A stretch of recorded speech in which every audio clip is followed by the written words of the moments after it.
రైతాంగానికి నమస్సులతో ప్రతిభా బైటెక్ సమర్పించు మట్టి మనిషి కార్యక్రమానికి స్వాగతం. ముందుగా కార్యక్రమంలోని ముఖ్యాంశాలు. ఆంధ్రప్రదేశ్కు అనువైన ఖరీఫ్ వరి రకాలు. పంటకాలం 140 నుంచి 145 రోజులు కలిగిన రకాలను ఎంచుకోవాలంటున్న శాస్త్రవేత్తలు. వర్షాధారంగా ఆముదం సాగు. అధిక దిగుబడుల కోసం మేలైన యాజమాన్యం. ఎకరన్నరలో టమాటా, దోస, పచ్చిమిర్చి సాగు. తక్కువ సమయం, తక్కువ పెట్టుబడితోనే సత్ఫలితాలు పొందుతున్న రైతు.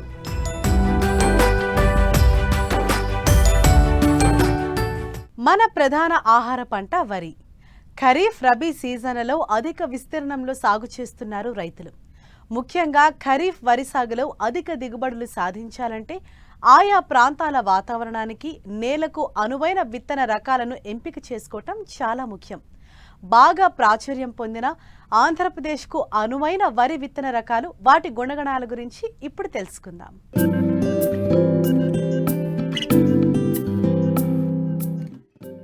తెలుగు రాష్ట్రాల్లో దాదాపు అన్ని జిల్లాల్లో సాగవుతున్న పంట వరి.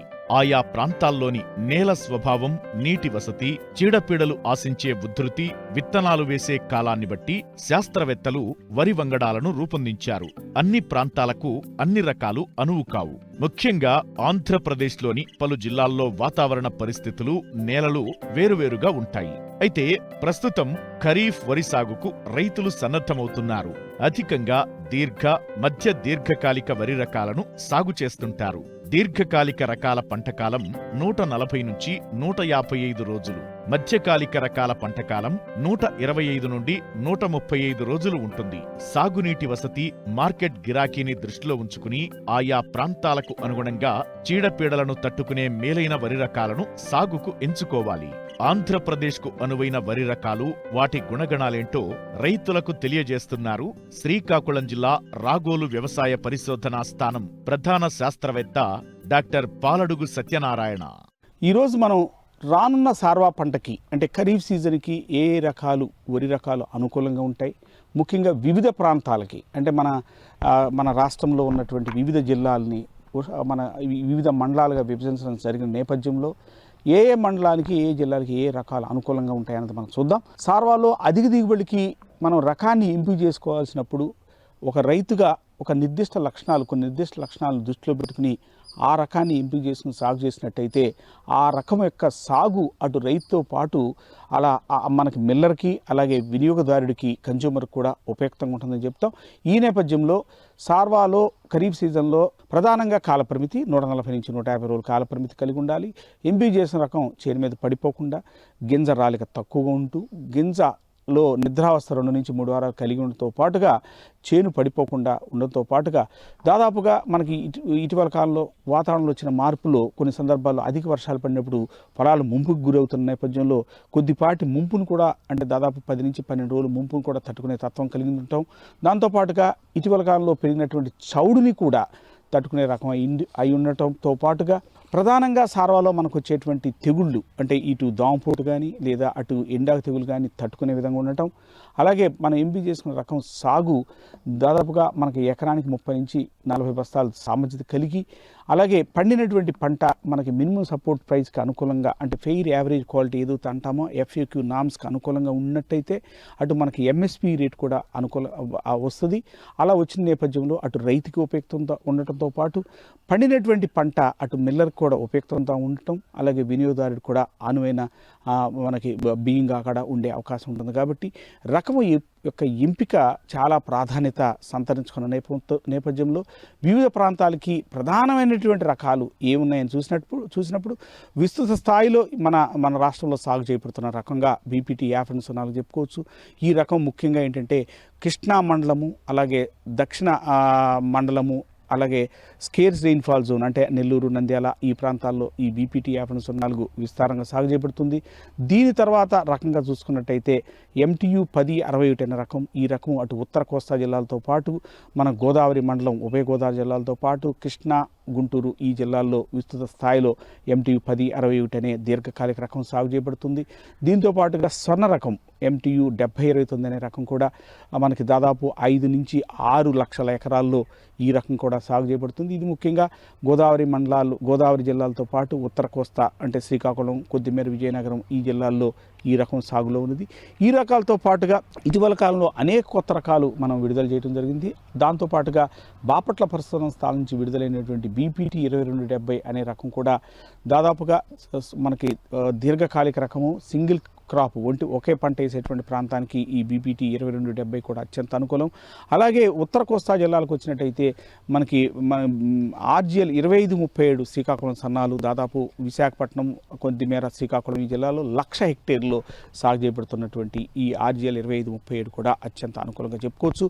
అలాగే బాడవలకి అనుకూలంగా చూసినట్టయితే మనకి PLA 1100 బాడవ మషూరి, దాంతోపాటు MTU 1064 ఈ రెండు ముంపుని సమర్థవంతంగా తట్టుకునే ఈ రకాలు కూడా అనుకూలంగా ఉంటాయి. సదరన్ జోన్ అంటే చిత్తూరు, అలాగే నెల్లూరు, అలాగే కింద ఉన్నటువంటి కర్నూలు, నంద్యాల ఆ ప్రాంతాలు చూసినట్టయితే అక్కడ NDLR 7, NDLR 8 ఈ రకాలు కూడా సన్న రకాలు, మంచి దిగుబడితో పాటు మంచి గిట్టుబాటు ధర వచ్చేటువంటి ఈ రకాలు కూడా అత్యంత అనుకూలంగా ఉంటాయి. వీటితో పాటుగా మనకి ఇటీవల కాలంలో విడుదల చేసినటువంటి ఇతర రకాలుగా చూసుకున్నట్టయితే MTU 1224 ఇది మధ్యస్థ కాల పరిమితి కలిగి కొంచెం సార్వాలో ఆలస్యంగా నాట్లు వేసేటువంటి, అలాగే ఈ వెదజల్లి సాగు కూడా అత్యంత అనుకూలమైన రకంగా ఈ MTU 1224, అలాగే BPT 2782 ఈ రెండు కూడా సన్న రకాలుగా చెప్పుకోవచ్చు. అలాగే దీర్ఘకాలిక రకాలు సన్న రకాలుగా చూసినట్టయితే MTU 1262 అనే రకం మనకి దాదాపుగా 155 రోజుల కాల పరిమితిలో మంచి దిగుబడి సామర్థ్యత అంటే దాదాపు 40-45 బస్తాలు కూడా పండుతున్నటువంటి నేపథ్యం. ముఖ్యంగా కృష్ణా, గుంటూరు ఈ ప్రాంతాల్లో ఎక్కువగా సాగు చేయబడుతున్న ఈ రకం కూడా మిక్కిలి సాగుకి అనువైన రకంగా చెప్పుకోవచ్చు. అలాగే స్వర్ణకి ధీటైన రకం కావాలని చాలా కాలం నుంచి రైతాంగం నుంచి, ముఖ్యంగా గోదావరి డెల్టా అలాగే కృష్ణా జిల్లా ప్రాంతం నుంచి స్వర్ణకి ఎక్కడైతే సాగు ఉందో అక్కడ స్వర్ణకి ప్రత్యామ్నాయమైన రకం అటు శ్రీకాకుళం జిల్లాతో పాటు ఎప్పటి నుంచో అడుగుతున్న నేపథ్యంలో MTU 1318 అనే రకాన్ని గత సంవత్సరం మనం అధికారికంగా రాష్ట్రీయ స్థాయిలో విడుదల చేసి అధిక విస్తీర్ణంలో కూడా సాగు చేయబడుతున్న ఈ రకం కూడా అత్యంత అనువైన రకంగా అటు స్వర్ణకి MTU 7029కి ధీటైన రకంగా స్వర్ణ కంటే మంచి గింజ నాణ్యత కలిగి స్వర్ణలాగా చేను మీద పడిపోకుండా స్వర్ణ కంటే మేలైనటువంటి చీడపీడలు తట్టుకునే తత్వం అంటే అటు దోమపోటు విషయంలో కానీ, అలాగే అగ్గి తెగులు విషయంలో కానీ, ఎండాకు తెగులు విషయంలో కూడా స్వర్ణ కంటే కూడా ధీటైన రకంగా ఈ రకం కూడా అత్యంత అనువైన రకంగా చెప్పుకోవచ్చు. ఇవన్నీ ఏంటంటే 140 నుంచి 155 రోజులు కాల పరిమితి కలిగిన సర్వసాధారణ పరిస్థితుల్లో, అలాగే కొన్ని చౌడుకు కానీ ముప్పు కానీ తట్టుకునే రకాలుగా చెబుతున్నాం. వీటితో పాటుగా సార్వాలో ఖరీఫ్ సీజన్లో ఆలస్యంగా నాట్లు వేయటానికి స్వల్పకాలిక మధ్యస్థకాల రకాలు చాలా అనుకూలంగా ఉంటాయి.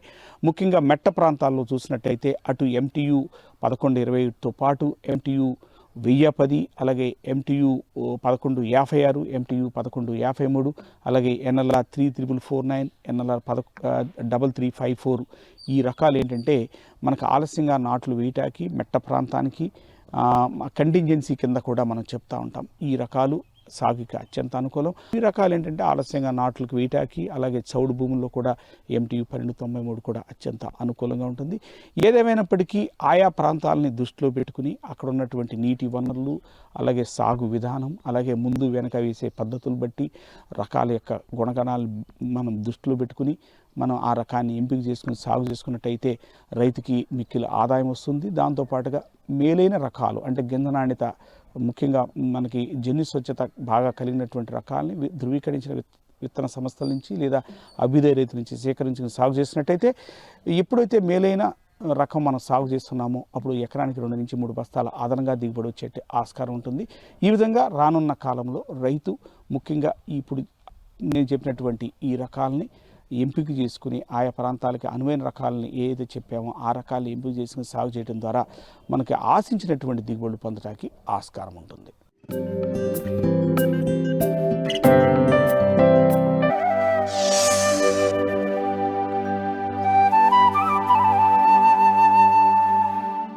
దేశంలో పండించే నూనె గింజల పంటల్లో ఆముదం సాగుకు విశిష్ట ప్రాధాన్యత ఉంది. ఒకప్పుడు ఈ పంటను సాగులో చిట్ట చివరి అవకాశంగా భావించేవారు. కానీ నేడు పరిస్థితులు మారాయి. అధిక దిగుబడినిచ్చే వంగడాలు రావటం, నీటి ఎద్దడిని తట్టుకొని మెట్ట ప్రాంత రైతులకు మంచి ఆదాయ వనరుగా మారటంతో చాలా ప్రాంతాల్లో రైతులు ఈ పంట సాగుకు మొగ్గు చూపుతున్నారు. మేలైన యాజమాన్యం చేపట్టినట్లయితే ఆముదం పంట ఇతర వర్షాధార పంటలకు ఏమాత్రం తీసిపోదంటున్నారు పాలెం ప్రాంతీయ వ్యవసాయ పరిశోధనా స్థానం శాస్త్రవేత్త డాక్టర్ కె సదయ్య.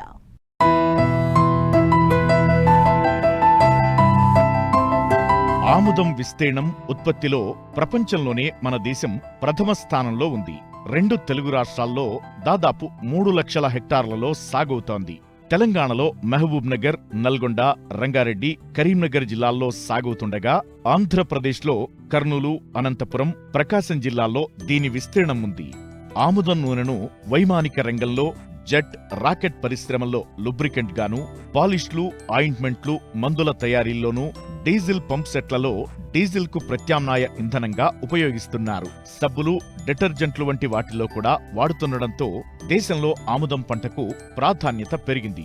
ఈ పంట ఉప ఉత్పత్తుల వల్ల భారతదేశానికి ఏటా 5,000 కోట్ల విదేశీ మారక ద్రవ్యం లభించడం విశేషం. ఈ పంటను జులై చివరి వరకు విత్తుకోవడానికి సమయం ఉంది. మురుగునీరు నిల్వ ఉన్న భూములు, చౌడు భూములు తప్ప అన్ని నేలలు ఈ పంట సాగుకు అనుకూలం. అయితే వర్షాధారంగా సాగు చేసే ఆముదంలో కొన్ని మెళకువలు పాటిస్తే మంచి దిగుబడులను తీయవచ్చని చెబుతున్నారు పాలెం ప్రాంతీయ వ్యవసాయ పరిశోధనా స్థానం శాస్త్రవేత్త డాక్టర్ కె సదయ్య. ఇవి విత్తుకునేటప్పుడు మనము జనరల్గా విత్తన శుద్ధి అనేది చాలా తప్పనిసరి. విత్తన శుద్ధి కోసం కేజీ విత్తనానికి 3 గ్రాముల క్యాప్టాన్ని వినియోగించినట్లయితే మొలక కుళ్ళు తెగుల నుంచి నివారించవచ్చు. అదేవిధంగా వడలు తెగులు లేదా ఎండు తెగుల్ని కనుక తట్టుకోవడం కోసం అని చెప్పేసి కిలో విత్తనానికి 3 గ్రాముల కార్బండజిమ్ కానీ 10 గ్రాముల టైకోడిమా విరిడితో కానీ విత్తన శుద్ధి చేసుకున్నట్లయితే మనము సమర్థవంతంగా అరికట్టవచ్చు. విత్తే దూరాన్ని కనుక పరిగణలోకి తీసుకున్నట్లయితే సాలుకి మధ్య 90 సెంటీమీటర్లు మరియు మొక్కకి మధ్య 60 సెంటీమీటర్లు ఉండే విధంగా చూసుకోవాలి. విత్తిన వెంటనే ఆ రోజు కానీ లేకపోతే తర్వాత రోజు కానీ పెండిమిటాలిన్తో గనక కలుపు రాశితో గనక స్ప్రే చేసుకున్నట్లయితే కలుపు మొక్కల్ని కొద్ది మేర అరికట్టవచ్చు. ఎరువుల యాజమాన్యం కనుక చూసుకున్నట్లయితే మనము ఎకరానికి 24 కిలోల నత్రజని, 16 కిలోల భాస్వరము, 12 కిలోల పొటాష్ ఇచ్చేటువంటి ఎరువులని మనం వాడుకోవచ్చు. అదే హైబ్రిడ్ రకాలను అయితే కొద్దిగా ఎక్కువ మొత్తంలో నత్రజని అవసరమవుతుంది. సో మొత్తం భాస్వరము, పొటాషు దుక్కిలో వేసేసుకొని నత్రజని మాత్రం ఒక పైపాటుగా 60 రోజుల సమయంలో ఒకసారి వేసుకోవాల్సి ఉంటుంది. ఆముదం పంటను వివిధ రకాల చీడపీడలు ఆశించి తీవ్ర నష్టం చేస్తాయి. సకాలంలో వీటిని గుర్తించి సమగ్ర సస్యరక్షణ చర్యలు చేపట్టినట్లయితే మంచి దిగుబడులను ఆశించే అవకాశముంది. ఆముదం నాశించే ముఖ్యమైనటువంటి కీటకాలలో దాసరి పురుగు లేదా నామాల పురుగు ఒకటి. ఈ దాసరి పురుగు ఏం చేస్తుందంటే ముఖ్యంగా ఆకులపై తిని మొత్తము ఈనెలు మాత్రం మిగిల్చేసి మొత్తము ఆకుల్ని తినేస్తుంది. సో ఇటువంటి వాటిని తట్టుకోవడం కోసం మనం ఏం చేయాలంటే పక్షి స్థావరాన్ని ఏర్పాటు చేసుకోవాలి పొలంలో. ఆ పక్షి స్థావరాలు కూడా ఎకరానికి ఒక 8 నుంచి 10 ఏర్పాటు చేసుకున్నట్లయితే అది సమర్థవంతంగా అవి నివారించవచ్చు. 1.5 గ్రాముల ఎసిఫేటు లేదా 1.5 గ్రాముల థయోడి కార్బు స్ప్రే చేయడం వల్ల కూడా మనం ఈ నామాల పురుగుని లేదా దాసరి పురుగుని సమర్థవంతంగా అరికట్టవచ్చు. ముఖ్యంగా తెగుళ్ళ విషయానికి వచ్చినట్లయితే ఆముదం నశించే తెగుళ్లలో ముఖ్యమైనది ఎండు తెగులు లేదా వడలు తెగులు. దీనివల్ల మొక్క మొత్తం కూడా ఎండిపోయి అసలు ఎటువంటి కాయ అనేది దీనిలో ఉండదు. ఈ వడల తెగులను తట్టుకోవడం కోసము మనము 1 గ్రాము కార్బండజిమ్ లీటర్ ఇంట్లో కలుపుకొని పిచికారీ చేయడం వల్ల లేదా మొత్తము మొదలు తడిచే విధంగా పోయడం ద్వారా ఈ వడల తెగులను అరికట్టవచ్చు. మరొక ముఖ్యమైన తెగులు ఏంటంటే ఆముదం నాశించేది బూజు తెగులు. ఈ బూజు తెగులు మనకి సాధారణంగా అధిక వర్షపాతం ఉన్నప్పుడు, తక్కువ ఉష్ణోగ్రతలు మరియు వాతావరణంలో తేమ శాతం అధికంగా ఉన్నప్పుడు ఈ బూజు తెగులు అనేది వ్యాపిస్తుంది. గ్రాము ప్రాపికొనజోల్ కనుక స్ప్రే చేసినట్లయితే బూజు తెగుల్ని సమర్థవంతంగా నివారించుకోవచ్చు. అదేవిధంగా ఇదే 1 గ్రాము ప్రాపికొనజోల్ని వర్షాలు తగ్గిన తర్వాత కూడా మనము స్ప్రే చేసుకొని తర్వాత కొద్ది మొత్తంలో యూరియాని కనుక వేసుకున్నట్లయితే మళ్ళీ మొక్క నార్మల్ స్థితికి, సాధారణ స్థాయికి చేరుకుంటుంది. ఆముదం సాగుకు తక్కువ పెట్టుబడి, తక్కువ శ్రమ అవసరముంటుంది. ఇటు మార్కెట్లో కూడా మంచి ధర లభిస్తోంది. సరైన యాజమాన్య చర్యలు చేపట్టినట్లయితే ఎకరానికి 5 నుంచి 6 క్వింటాళ్ల దిగుబడిని పొందవచ్చు. నీటిపారుదల సౌకర్యం ఉంటే 10 నుంచి 12 క్వింటాళ్ల వరకు దిగుబడి పొందే వీలుంది.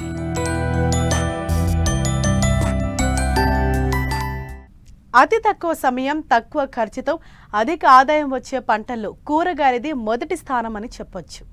ధరల్లో హెచ్చుతగ్గులున్నా ఒక కోతలో కాకపోతే మరో కోతలో, ఒక పంటలో కాకపోతే మరో పంటలో మంచి ధరలు పలుకుతుండడంతో పశ్చిమ గోదావరి జిల్లాకు చెందిన ఓ రైతు ఎకరన్నరలో ప్రణాళికాబద్ధంగా టమాటా, దోస, పచ్చిమిర్చి సాగు చేస్తున్నారు.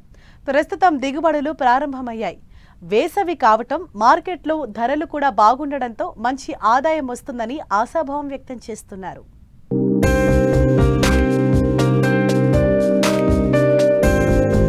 ఇదిగో ఇక్కడ చూడండి, వరుసగా పలు కూరగాయ తోటలను, మొత్తం ఎకరన్నరలో 3 రకాల పంటలను ప్రణాళికాబద్ధంగా సాగు చేస్తున్న ఈ రైతు కాశీ విశ్వేశ్వరరావు. పశ్చిమ గోదావరి జిల్లా తాడేపల్లిగూడెం మండలం పెద తాడేపల్లి గ్రామానికి చెందిన ఈయన సీజన్కు అనుగుణంగా పంటలను పండిస్తూ ఆర్థికంగా సత్ఫలితాలు నమోదు చేస్తున్నాడు.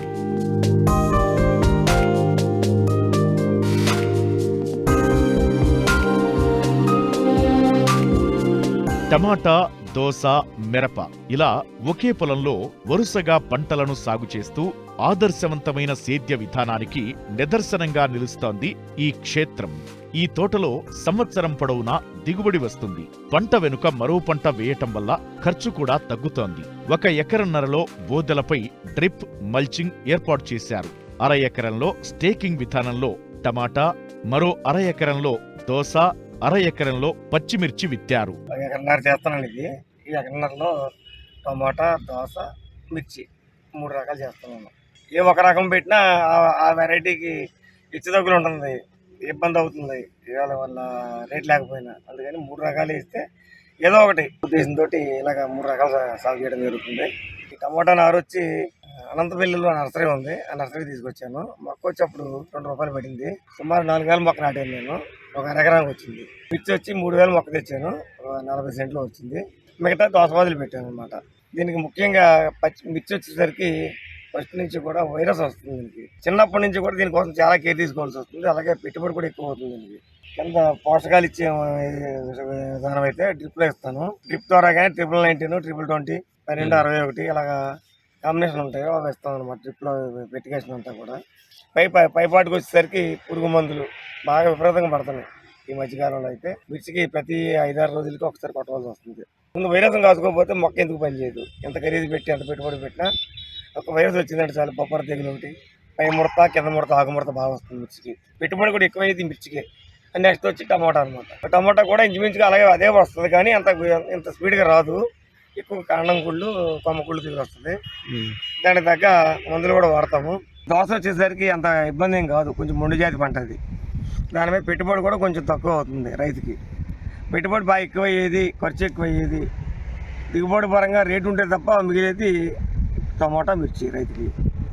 లేదంటే కనుక ఇబ్బంది అయ్యేది. బాగా పెట్టుబడి ఎక్కువ అవుతుంది, రేటు ఆశాజనకంగా లేకపోతే కనుక ఇబ్బంది అవుతుంది. దోస అనేసరికి మొండి జాతి కాబట్టి దానికి కొంచెం చీడపీడలు తక్కువ ఉంటాయి, మెయింటెనెన్స్ కూడా తక్కువ ఉంటుంది. దానికి పెట్టడం పెట్టుబడి కూడా దీంట్లో సగం సరిపోతుంది. దానికి ఎరువులు పెట్టి ఒకసారి 2 సార్లు స్ప్రేయింగ్ ఇస్తే సరిపోతుంది దానికి అనమాట. గంపేట్ల వల్ల ఇవి ఉన్నాయి కదండి, బైట్స్, త్రిప్స్, ఇటువంటివన్నీ కూడా ఎగురుకుంటూ వెళ్ళి ఆకర్షితమయ్యి దానికి అంటుకుంటాయి. గంపేట్లకి అంటుకోవడం వల్ల అదే ఆ గంపేట లేనట్టయితే ఆ పురుగంతా కూడా మనం మొక్కల మీద పట్టేది అనమాట. మొక్కల సారం తీసేసి మొక్కకి డ్యామేజ్ చేసేది అనమాట. దానివల్ల ఏమవుతుందంటే వైరస్ తొందరగా వ్యాప్తి తీరుతుంది. ఒక మొక్క నుంచి ఇంకో మొక్క వెళ్తుంది కదా, దోమ ఆటోమేటిక్గా వ్యాప్తి అయిపోతుంది. అప్పుడు అందుకోసం చెప్పి గంపేటలు పెట్టడం జరిగింది. ఈ గంపేటలు పెట్టడం వల్ల నాకు చాలా ఉపయోగం కనపడింది. మొక్క నాటిన తర్వాత 45 రోజులకి పూత మొదలవుతుంది. 60 రోజులు నిండిన తర్వాత కాపు కోత వస్తుంది. ఏ పంట అయినా, ఇంచుమించు కూరగాయ పంట ఏదైనా సరే. ఒక బీరద ఇంకా ఇర్లీకి వస్తుంది. మనకి టమోటా, మిర్చి కూడా 60 రోజులకి. మన సాయిల్ని బట్టి ఇంచుమించు అంతే ఒకేసారిగా ఎవాపరేట్ అవుతుంది. అలాగే నీకు ఇంకిపోతుంది. కాబట్టి ఒకసారి పెట్టిన తర్వాత ప్రతి 3 రోజులు, 4 రోజులు ఒక తేమ చూసుకుంటాం అనమాట. అలాగా తొక్కు చూసుకుంటే నీకు బెడ్ కింద పేపర్ ఉండబట్టి తేమ తొందరగా పోదు గమ్మని. కొంచెం ఎక్కువ రోజులు నిల్వ ఉంటుంది తేమ శాతం. డ్రిప్రిగేషన్ పెట్టాం. మామూలుగా అయితే ఇంచుమించు మిర్చి అది కూడా ఇప్పుడు కాపు మొదలైంది. మిర్చి, దోస, టమాటా కూడా మొన్న దోస అయితే ఒక 10 బస్తాలు అయింది కోస్తేనే. ప్రతి వారానికి ఒక 3 సార్లు, 2 సార్లు కానీ 3 సార్లు కోయడం జరుగుతుంది. టమాటా అయితే మొన్న స్టార్టింగ్ చేశాను. ఇక నుంచి కలర్ వస్తుంది కాబట్టి నెక్స్ట్ వీక్ బాగా తెగొచ్చు. అయినా టమాటా కూడా నేను కొంచెం అసలు చేశాను అలాగైనా. లేదంటే ఇంకా పైరు ఇంకా పెరగాల్సింది. అది పెద్ద మామూలు స్టేకింగ్ వెరైటీ అనమాట. ఇది టమాటా అనేది కర్రలు బాది తోడు కట్టి పైకి మనకు కట్టే కొంది పైకి లేచి హైట్ పెరుగుతుంది అనమాట చెట్టు. అది దాని మీద దిగుబడి ఇంకా పెరుగుతుంది. ఆ ఉద్దేశంతో స్టేకింగ్ వెరైటీ తెచ్చాను నేను. ఒకే రకం మీద బండు ఉండకుండా 2-3 రకాలు వేయడం ఉపయోగం నేను అనుకుంటున్నాను. అంటే ఒక దాంట్లో రేటు తగ్గినా ఇంకో దాంట్లో రేటు కలిసి వస్తుందని చెప్పి ఏ విధంగా రైతుకి ఇబ్బంది కలగకుండా లాస్ లేకుండా ఉంటుందని నా ఉద్దేశం. పంటలకు డ్రిప్ ద్వారానే ఎరువులు అందిస్తున్నారు. ఎప్పటికప్పుడు చీడపీడలను గమనిస్తూ సస్యరక్షణ చర్యలు చేపట్టడం ద్వారా వేసవిలో కూడా పంటలు ఆరోగ్యంగా పెరిగాయి. ప్రస్తుతం పంట దిగుబడులు ప్రారంభమయ్యాయి. మార్కెట్లో మంచి ధర పలుకుతోంది. వచ్చిన దిగుబడిని స్థానిక మార్కెట్లలో అమ్ముతున్నారు.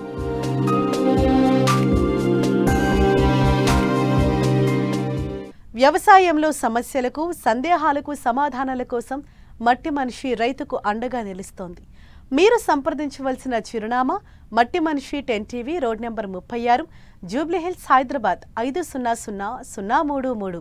మా ఫోన్ నెంబర్ 0403010110 మరియు 8897186111. మరిన్ని ఆసక్తికరమైన విశేషాలతో ప్రతిభా బైటెక్ సమర్పించు మట్టి మనిషి కార్యక్రమంలో మళ్ళీ కలుసుకుందాం. అంతవరకు సెలవు. నమస్తే.